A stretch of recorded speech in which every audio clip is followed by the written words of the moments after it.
Hey, by the way, guys, if you're one of the real ones who really enjoy what we do here on the channel, you've got to check out the Inner Circle. This is where our true supporters get exclusive access to content that I just can't share here, completely commercial free. It's also the best way to keep this channel going strong. So if you want to be a part of something special, join us over there. Links in the description or in the pinned comment down below. Watch. You have been making an argument for USAID. Yes, thank you so much. That USAID kept your family fed, kept them safe. But I wonder, because there are Americans who want the money that America spends abroad to be spent at home instead, and they're agreeing with this USAID move, and they don't want to help the Ilhan Omars or their families. They want to help their own families. Can you explain to those people why you think they should be interested in helping families like yours? Well, I mean, I think what is really important for the American people to understand is that this money really amounts to less than 1% of what our budget is as a country. It is money that goes to the most vulnerable around the world. It is already appropriated and it can't be reappropriated. And so what we are seeing right now is Elon Musk, a billionaire who is attempting to take away resources from the poorest people around the world. This is someone who is not a government official. He wasn't elected. He's not appointed. He holds foreign debt and foreign interests. And so we should all look at this with cautious eyes and with curiosity to understand why he is making these decisions and why he's being allowed to make these decisions. I also want to remind people, yes, this agency was created with an executive order from John F. Kennedy, but it was also congressionally appropriated in 1998. And so there is no authority that rests within the executive that allows them to sidestep the congressional power that we have to create these agencies and to allocate resources. And those things about congressional authority, they may be true, but there's a lot of people out there who agree with this move philosophically. What do you say to them? Well, I don't understand why they would agree with it philosophically. We are looking at this reckless decision that was made that took away the jobs of so many Americans who are working here in the United States and abroad. These were people who were locked out of their offices, locked out of their emails. We have crisis response teams that are abroad that are locked out of the resources that they need in case their lives were in danger. So what Elon Musk is doing is actually risking the lives of Americans by making this decision. Seriously, these people don't know when to quit. This confusing rant from the Democratic representative made the rounds online, and here's what someone commented. Ilhan Omar's first and only alliance will always be to Somali. Let's do her and the US a favor and send her home. Yeah. How about that? I mean, did you guys hear what they said in the clip? That USAID's money is less than 1% of what our budget is as a country, and that Elon Musk is a billionaire who is attempting to take away resources from the poorest people around the world. But you know what she didn't say? That the agency that she's so strongly defending is actually funding large grants for Palestinian initiatives, Afghan aid programs that have a significant risk of ending up in Taliban hands, and indirectly funding the Wuhan Institute of Virology. In fact, the US doled out $68 billion to foreign aid in 2023, with over $17 billion going to Ukraine. Secretary of State Marco Rubio, who was appointed as USAID's new acting administrator, said what we're all thinking right now. He said, they're sending taxpayer money here. These are not donor dollars. These are taxpayer dollars, and we owe the American people the assurance that every dollar we are spending abroad is being spent on something that furthers our national interests. And so far, a lot of people who work at USAID have simply refused to cooperate. Then again, I wouldn't expect Congresswoman Omar to understand this. Her own daughter was claiming she's homeless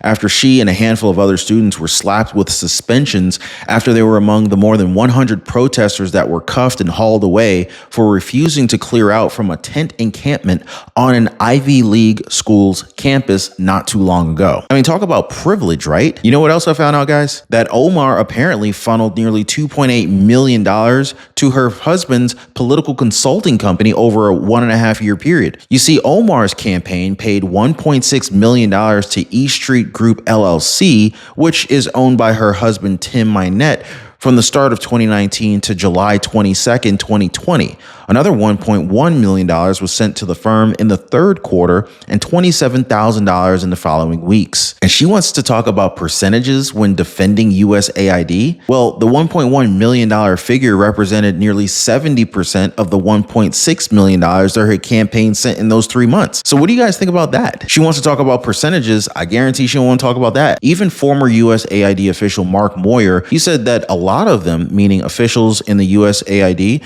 they were beholden or had ties to the previous administration, the Obama administration, and the large majority of them had voted for Hillary Clinton in 2016. He even mentioned one particular meeting where they talked about how there was this aid that was going to Syria and they needed to hide it from the White House because they didn't want President Trump finding out about it and canceling it. And according to Moyer, he was effectively fired without due process. He has also alleged that the suspension of his security clearance was a form of retaliation for reporting waste, fraud, and abuse within the agency. Basically, what we're seeing here is Democrats just outright flailing as they try to challenge President Trump in his second term. So they're dusting off some old plays from a tired, dog-eared playbook here. No better example than Representative Al Green filing to impeach the president just 16 days into Trump's second term. Well, he certainly got what was coming to him on C-SPAN. Just listen to what this American patriot had to say to the congressman. Watch. Said that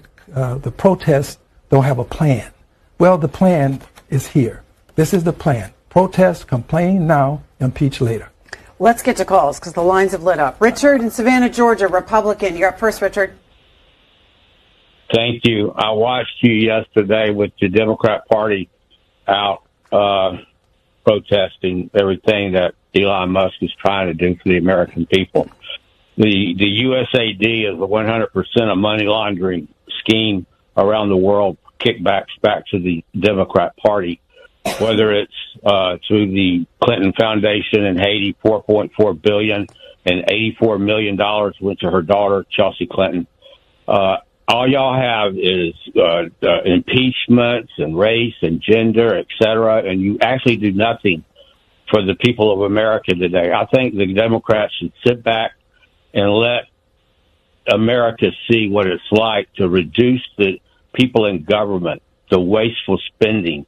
And all y'all can do is just complain and be negative, and we're sick of it. And also, Richard, let's have the congressman. If I were to talk to that congressman, I would tell him to get over himself because we, the people, we stand with President Trump and his agenda. Even House Democratic Caucus Chairman Pete Aguilar, he basically left Green hanging on his impeachment filing. He said that this isn't a focus of the Democratic caucus because seriously, guys, Democrats, they need to get it together because right now they're just downright calling for insurrection. Here are some actual quotes from your Democratic officials. Senator Cory Booker in the United States Senate, we will not cooperate. Senator Ed Markey, there should be hundreds of thousands and millions of people descending on Washington, D.C. Representative John Garamendi, we must resist. We must be in the streets. Well, House Speaker and Republican Mike Johnson pretty much summed it up. They have no rudder. They have no vision. They have no clear leader. The only message that they have is anti-President Trump. We saw it during the Harris campaign and we're seeing it now. Didn't they prosecute January 6 protesters and said that Trump was guilty of insurrection?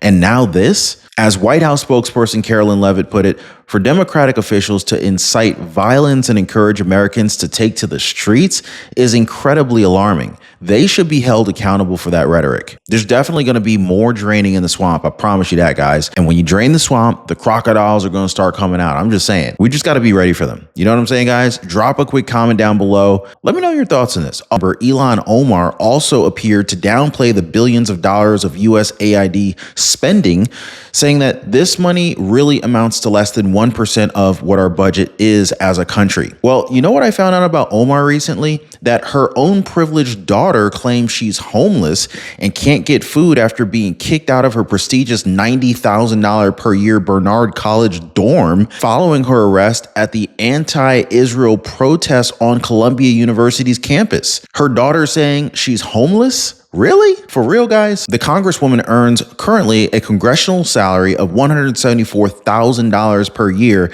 and her own privileged daughter is claiming she is homeless? I guess what billionaire and Trump ally Elon Musk said was right. The corrupt politicians protesting outside the USAID building are the ones getting money from USAID. That's where the money is going. They want your stolen tax dollars in their bank accounts. And we have the evidence to back this up, guys. For one, former USAID official Mark Moyer, he worked in the department from 2018 to 2019. He admitted that the USAID was rife with corruption as staffers were intent on subverting the president's will on policy matters and sending taxpayer dollars overseas to further DEI and LGBT advocacy initiatives. And of course, when all else fails, they turn to their fallback plan, which is to impeach President Trump. I mean, guys, it took precisely 16 days for a Democrat to threaten to impeach the president. Representative Al Green sure got what was coming to him as an earful on air when he was roasted live on C-SPAN by a true American patriot. And yes, we have the video for you guys, so stay tuned for that one. He's about to get cooked. Real quick, appreciate you guys hitting the like button. Thank you for subscribing to the channel and for sharing this video. I appreciate the support, you guys. So first, you got to see this one. Senator Chris Coons playing all sorts of verbal and mental gymnastics just so he can defend spending American taxpayer dollars on Sesame Street in Iraq. Here, watch this. This isn't just funding a kid show for children, millions of children in countries like Iraq. It's a show that helps teach values, helps teach public health, helps prevent kids from dying from dysentery and disease, and helps push values like collaboration, peacefulness, cooperation in a society where the alternative is ISIS, extremism, and terrorism. And to your point, it's pennies on the dollar. The U.S. Department of Defense has an annual budget of about $850 billion. USAID was spending about $30 billion. It is a small proportion of our total federal spending. And as Joe and I would often say, it's not just soft power, it's smart power. I mean, I don't think it's really that hard to understand. We, the people, don't want our taxpayer dollars leaving America. Period. Let me know if you guys are with me on this one, all right? Because what exactly is going to happen if Elmo and the gang don't get paid? I think what more Americans would agree on is that the U.S. government wastes a ridiculous amount of money on stuff that it really shouldn't be doing. I mean, come on. This is not even that controversial, is it? I thought that this is one of the rare issues that people on both sides could actually agree on. Well, turns out I was wrong. So a few weeks ago, President Donald Trump appointed Elon Musk to lead the Department of Government Efficiency, or DOGE, to crack down on wasteful spending and shrink the bloated government. Sounds like a solid plan, right? And then this week, we got an even clearer picture of just how crazy some of the spending has actually been. In fact, the Trump administration announced that they're shutting down USAID, the United States Agency for International Development, which had a whopping $40 billion budget dedicated to foreign aid. And when you see what they're spending money on, it's no wonder Trump decided to go ahead and pull the plug on those jokers. So here's just a few of the examples the White House gave. $1.5 million to promote diversity, equity, and inclusion in Serbia's workplaces. Most of Americans don't even know where Serbia is. $2.5 million for electric vehicles in Vietnam, $2 million for sex changes and LGBT activism in Guatemala, $6 million to boost tourism in Egypt, $20 million to create Sesame Street for Iraq. Wait, what? Yep, you heard that right, guys. While you were cutting a check to the IRS, USAID was handing over millions to a nonprofit group called Sesame Workshop to create an Iraq version of Sesame Street called Ilhan Simisim Iraq to, as they say, promote inclusion, mutual respect, and understanding across ethnic, religious, and sectarian groups. Yeah.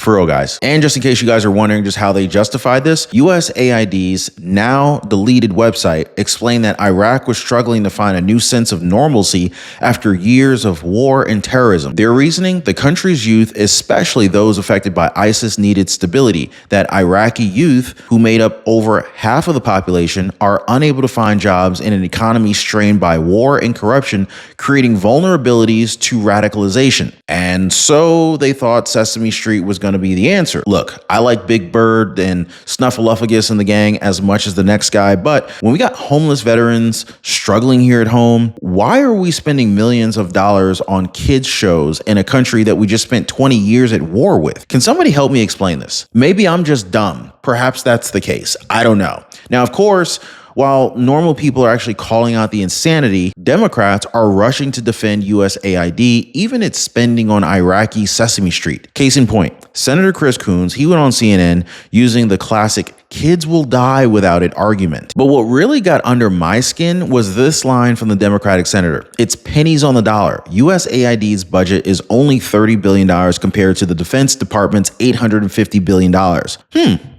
Only $30 billion. You know, it's always only when it's not your money or when that money is somehow getting siphoned back into your own pocket. Just another example of how politicians in DC just don't give a flying flip about how your taxpayer dollars are being spent. And it's not just USAID, guys. The Biden State Department has also been caught spending taxpayer money on essential products like a transgender opera in Colombia, a DEI musical in Ireland, and an LGBT comic book in Peru. But hey, it's not their money, so, you know, I guess it's okay to spend money on these ridiculous programs. So why should they care, right? Guys, hit the like button, drop a quick yes in the comments down below if I'm making sense to you guys. Also, subscribe to the channel, turn on all notifications so you know when we drop these hard-hitting analysis videos just like